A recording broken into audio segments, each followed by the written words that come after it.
Hello everybody, welcome again to my channel Up My Child. Today I have a very interesting topic to deal with. The name of the topic is English language and its confusions in children.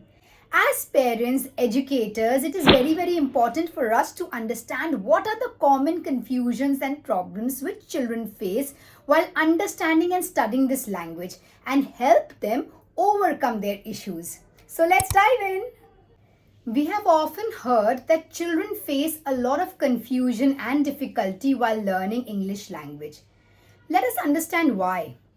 English is a very complex language with various kinds of rules and exceptions, and it is very difficult for young learners to understand these variations, especially when their mind is still at a developing stage. Apart from this, the influence of their native language, cultural background plays a major role in their language development and leads to unique confusions.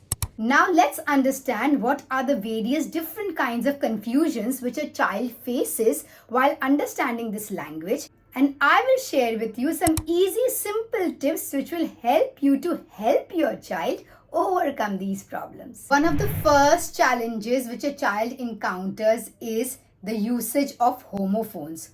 Homophones are the words which have same sound but different spelling. Example, there and there.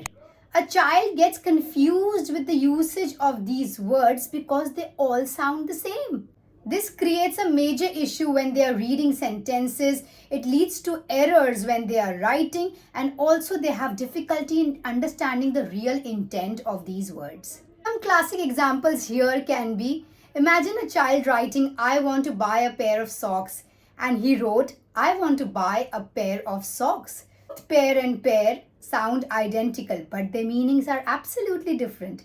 Another mind-boggling example is when a child writes, I want to go right, but he wrote, I want to go right. So how to deal with this issue? One of the best ways by which you can deal with this issue is the usage of visual aids in form of posters and flashcards. So use distinct pictures of these confusing words and their meanings to help your child have a better understanding.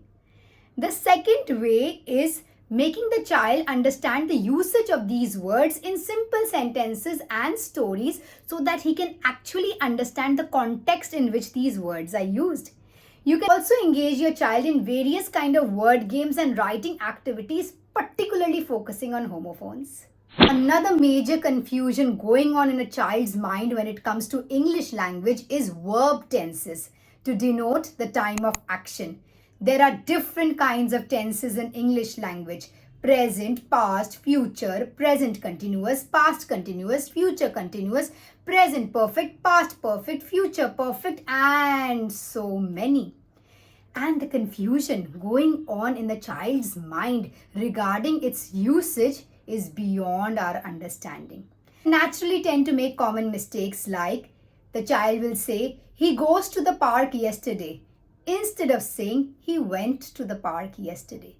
Another major common mistake which a child makes is with the usage of irregular words, where he will say catched instead of saying caught, fighted instead of saying fought. The next confusion comes with the usage of future tense, where the child will omit the use of will completely and say, I go to the park, instead of saying, I will go to the park. I have told you all about this problem. Now let's discuss how you can help your child overcome this problem. The first most important thing which you need to do is explain your child the concept of time, past, present, future. They need to develop this understanding. The second way by which you can help your child overcome this problem is with the usage of visual aids like verb charts and timelines. The third way is do not forget to make gentle corrections when the child is making errors during the day-to-day conversation. The next problem is pronunciations.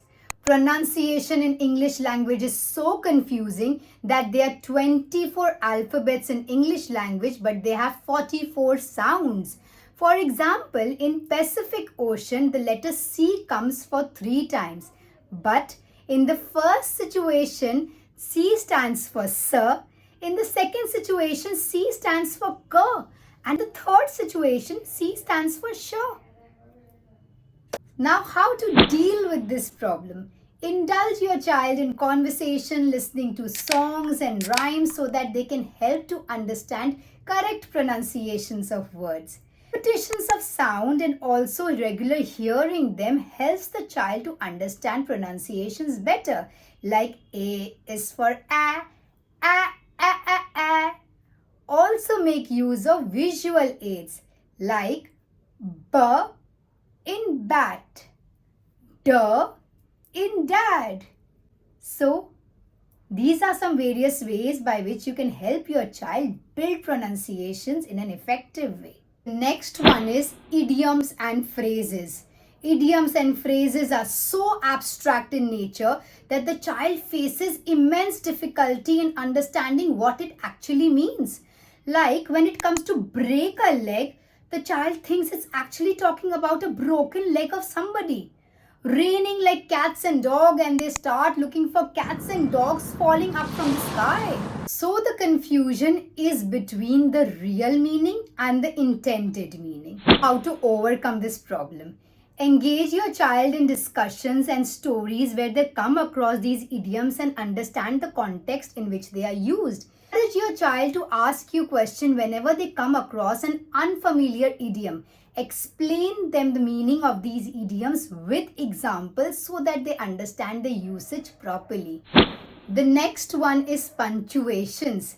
Usage of punctuations like full stop, comma, question mark, apostrophe is very confusing for the child. Most of the time they make errors in the usage or they completely omit them. Like for example, I went to the shop, I bought milk. I went to the shop, comma, and I bought milk. I went to London. Here London should be in capital letter.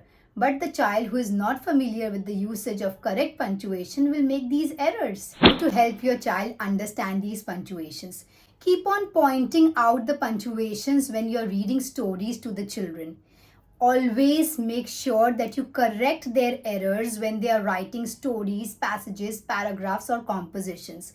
Continuously keep on showing the usage of punctuations while you're traveling on the road and you come across hoardings or you come across some banners in various shops and malls. Again, I repeat, learning a language takes a long period of time.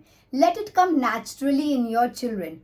Being a parent, you tend to get restless and you want your child to learn everything very fast. So I hope my tips and techniques will help you and you will be able to help your child overcome the confusions of English language. If you liked the video, give a thumbs up, share it with others so that they can also benefit. Keep watching us. See you again next time. Bye-bye.